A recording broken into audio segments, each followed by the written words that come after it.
जय सिया राम। प्रणाम। आप लोग बढ़िया होंगे, स्वस्थ होंगे। महाकाल की आप लोगों पर कृपा रही होगी। मैं पंडित शिवपूजन शास्त्री श्री धाम अयोध्या से आज आप लोगों का स्वागत करता हूं हमारे इस वीडियो में।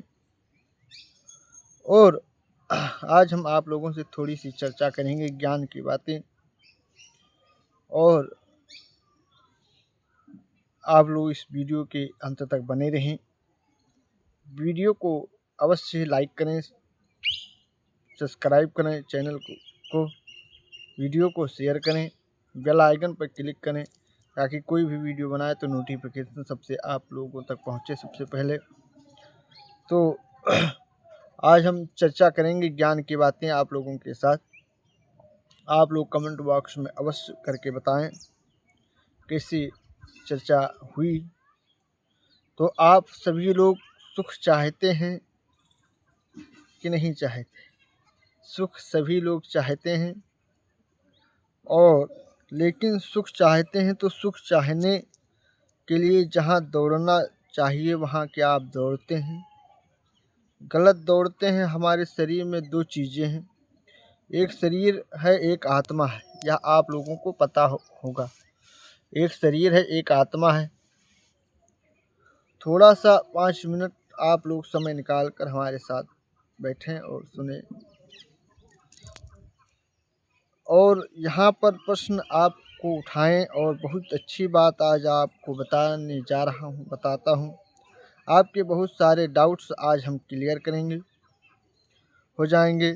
सुना है हमारे शरीर में आत्मा अलग है, और हम पहले भी आपको 1000 बार बता चुके हैं। आगे सुनो। इससे क्या हम आँखों से सुन सकते हैं? क्या कानों से देख सकते हैं? आँखों से सुन नहीं सकते और कानों से देख नहीं सकते। नहीं, क्या नाक से हम देख सकते हैं? समझो, ईश्वर ने सब चीज़ें अलग अलग बनाई है। देखने के लिए आँखें और सुनने के लिए कान। आँखों से सुन नहीं सकते और कान से देख नहीं सकते। अलग है न? या उसी प्रकार शरीर का सुख है। संसार का शरीर सुख क्या है? संसार क्या है? संसार में शरीर का सुख गाड़ी बंगला पत्नी पुत्र परिवार, यह कहाँ का सुख है? शरीर का। या अब रही आत्मा की, तो बात तो आत्मा का सुख मिलते या सुख किससे है? समझो, सिद्धांत को समझो आप लोग। जब तक सिद्धांत को आप लोग नहीं समझोगे तब तक बात समझ में नहीं आएगी। तो साइंस को समझते हैं तो चलो साइंस से ही जोड़ता हूँ सब्जेक्ट। आज आप जो किसी भी वस्तु को ऊपर से छोड़ दें और वह पृथ्वी पर जाकर गिरेगा, साइंस कहता है गुरुत्वाकर्षण के द्वारा पृथ्वी अपनी ओर आकर्षित किया या आकर्षण के द्वारा खींचा, गुरुत्वाकर्षण के द्वारा। पर इससे अतिरिक्त एक सत्य और है। क्या वह पृथ्वी का एक ही हिस्सा है? इसलिए अंश अपने ही अंश की ओर भागता है, अर्थात अंश हमेशा किसी और भागेगा अंश की ओर। जैसे यह एक पुष्प का किसका अंश है? वह पृथ्वी का अंश है, क्योंकि पृथ्वी पर पेड़ बना है, पेड़ लगा हुआ है। पेड़ का यह पुष्प खिला तो कुछ मिला, और यहाँ पर आप रख दो तो यहाँ पर 2-4 दिन या 1 हफ्ता महीने भर रख दो तो यह आप एक माटी हो जाएगा। कुछ ना करो तो माटी हो जाएगा। आपने आप हाँ या ना, तो इसका एक अंश हुआ कि नहीं? आप लोग कमेंट बॉक्स में अवश्य बताएं।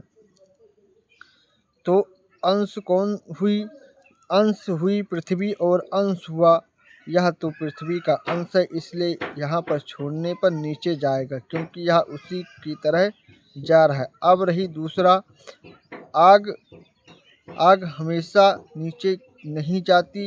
आग की ज्वाला, आग की लौ, आग की ज्योति ऊपर की तरह जाती है। ऐसा आप लोग घर में देखते हैं, जब ज्योत जलाते हैं या किसी प्रकार की देखते होंगे, जब आग लगती है तो आग की जो ज्योति होती है वो ऊपर की तरफ जाती है, ना कि नीचे की ओर। अब इसका कारण है क्योंकि वह सूरज का अंश है, सूर्य का अंश है। क्योंकि सूरज में आग है और तो वह हर अंश अपने अंश की तरफ भागता है। आग किसका अंश है? सूर्य का। सूर्य तो किस तरफ भागती है? ना आग की ज्वाला ऊपर हमेशा ऊपर की तरफ भागती है। तीसरी, इस धरती की नदियाँ हमेशा किस तरह भागती हैं? समुद्र की तरफ, क्योंकि वह समुद्र का अंश है। क्योंकि पानी में जो बरसता है वह समुद्र को ही वाष्पीकरण होता है जो पानी, और वह फिर बरसता है। यह एक्चुअल डायरेक्ट वह समुद्र का ही पानी है जो बरसता रहता है और नदियाँ में आकर फिर अपने अंश की तरफ भागता है। और अपने अंश की तरफ समझो जैसे पृथ्वी का कोई हिस्सा भी पृथ्वी की तरफ भागता है। कोई भी पुष्प, कोई भी पत्थर, कोई भी मिट्टी का ढेला, क्योंकि वह पृथ्वी का अंश है इसलिए पृथ्वी की तरफ भागकर सूर्य का अंश है। इसलिए सूर्य की तरफ नदी समुद्र का अंश है, इसलिए समुद्र की तरफ है। हमारी आत्मा ईश्वर का अंश है। ईश्वर का अंश जीव अविनाशी, ईश्वर अंश जीव अविनाशी। इसलिए जब यह ईश्वर की तरफ भागेगी तभी इससे सुख की प्राप्ति होगी, इससे सुख मिलेगा, अन्यथा इसे कभी भी सुख नहीं मिल पाएगा। हो सकता है आप लोग रसगुल्ला खाते हैं तो आप कहते हैं कि आनंद आ गया। जब आप लोग रसगुल्ला खाते हैं तो आप लोग कहते हैं आनंद आ गया। आनंद, शरीर को आनंद आ सकता है, इंद्रियों को आनंद नहीं आ सकता। हमारे शरीर को आनंद की प्राप्ति हो सकती है, परंतु इंद्रियां जो हमारे हैं शरीर में है उन इंद्रियों को वह आनंद नहीं आ सकता। आत्मा का तो रसगुल्ला से कोई लेना ही देना नहीं है, क्योंकि आत्मा किसका अंश है? ईश्वर का अंश है और यह ईश्वर का अंश है। इसलिए यदि आत्मा को सुख देना है, आज जो लोग दुखी सब कुछ हैं आपके पास है, फिर भी आप अशांत हैं, फिर भी आप परेशान हैं, उदास हैं, क्योंकि आप संसार में सुख ढूंढ रहे हैं। जब मिलेगा, अब मिलेगा, अब मिलेगा, पागल हो हैं ही नहीं, मिलेगा कहाँ? जैसे आँख कभी भी सुख सुन नहीं सकती, कान कभी देख नहीं सकता, उसी प्रकार आत्मा कभी रसगुल्ला नहीं खा सकती, आत्मा कभी पानी पी नहीं सकती, आत्मा को पैसों में सुख नहीं मिल सकता, संसार के भोगों में सुख नहीं मिल सकता। आत्मा का सुख तो परमात्मा में है। जितनी जल्द ईश्वर की तरफ बढ़ोगे लोगों, जितनी जल्दी आपको ध्यान कर लोगे उतने ही जल्दी सुखी हो जाओ। सुखी होना चाहते हो तो भगवान की तरफ बढ़ो, भगवान की आराधना, भगवान की पूजा पाठ में मन लगाओ। और आप लोग शरीर में सुख देने में लगे हैं तो शरीर, इसलिए शरीर में जो यह संसार की तरफ ले जाता है। आपको क्यों ले जाता है? क्योंकि शरीर संसार से बना है। संसार में 5 चीज़ें हैं जो यह पृथ्वी, जल, अग्नि, वायु, पंच तत्व से शरीर बनकर निर्मित होता है। छित, जल, पावक, गगन शरीरा, पंच तत्व से बना शरीरा, ऐसा गोस्वामी तुलसीदास जी बाबा रामचरितमानस में कहते हैं। इसलिए पृथ्वी, जल, अग्नि, वायु, आकाश और ये 5 चीज़ों से आपका शरीर बनता है। आपका शरीर आपके संसार की तरफ ले जाता है, क्योंकि संसार से बना है। आपकी आँख अच्छा दिखना चाहती है, परंतु आप देख रहे हैं आपको सुख मिल रहा है। यह सुख क्षणिक है। यह सुख क्या है? क्षणिक है। जरा सी देर का खाने से क्षणिक है और जरा सी देर को भोगने से सुख क्षणिक है। जरा सी देर के सुख के पीछे सारी ज़िंदगी लगाए रहते हैं। सारी ज़िंदगी आपको लगता है कि वो आप करोड़पति बना देंगे, अरबपति बन जाएंगे आप लोग, और मैं बन जाऊंगा, मुझे भी सुख मिलेगा, सब करोड़पति बन रहे हैं। तो पूछ लो करोड़पति से वह कितने सुखी हैं। सुख संसार में नहीं, आत्मा शरीर का संबंध है। संसार में आत्मा संबंध परमात्मा से है और शरीर नहीं आत्मा हूँ। यदि यथार्थ सुख चाहते हैं तो भगवान से मन लगाओ, बन जाओ।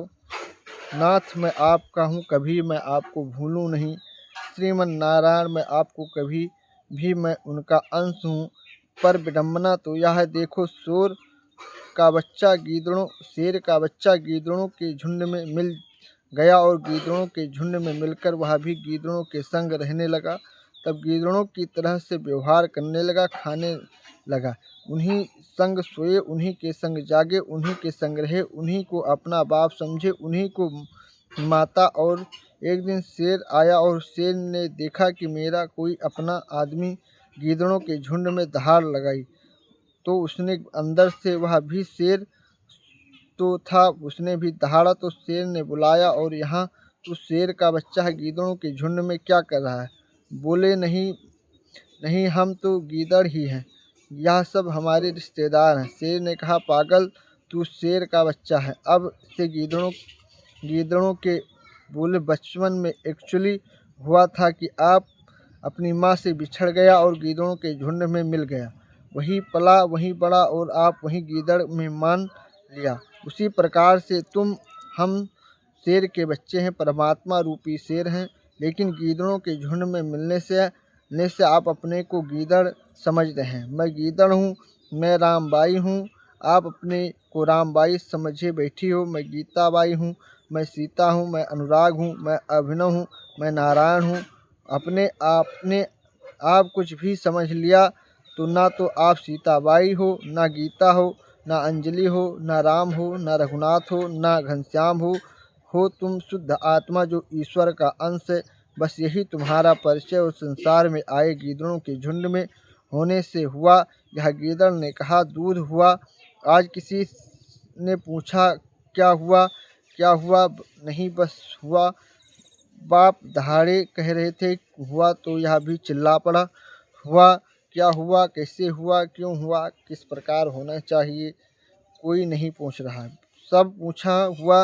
यही विडम्बना है। इसलिए मेरी माँ, ना तुम किसी की माँ हो, ना तुम किसी के बाप हो, ना किसी के तुम चाची हो, ना किसी के तुम चाचा हो, ना किसी के तुम नानी हो, ना तुम किसी के नाना हो। जो परमात्मा में मिलने के लिए व्याकुल है, तड़फ जाग है, मिलना भी वह विडम्बना है। तड़पता नहीं आदमी है। पत्नी के लिए रो रहा है, परिवार के लिए रो, भगवान के लिए नहीं रोता। जाना सबको वही है। मेरी माँ अपना लोक और परलोक ना बिगाड़े, बस इतना ही आप लोगों से कहेंगे कि आप लोग अपना ही सब कुछ सही करें और यह समझें कि हम एक परमात्मा के अंश हैं और उन्हीं में मन लगाना चाहिए, उन्हीं के शरण में रहना चाहिए। बस यहीं तक हम आप लोगों तक चर्चा करेंगे। मिलते हैं नेक्स्ट वीडियो में, तब तक के लिए राधे राधे, श्रीमन नारायण, जय श्री कृष्णा।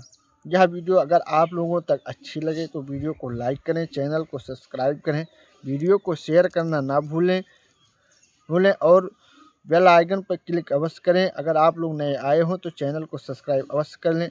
मिलते हैं नेक्स्ट वीडियो में, तब तक के लिए राधे राधे, श्रीमन नारायण, हर हर महादेव, जय श्री राम।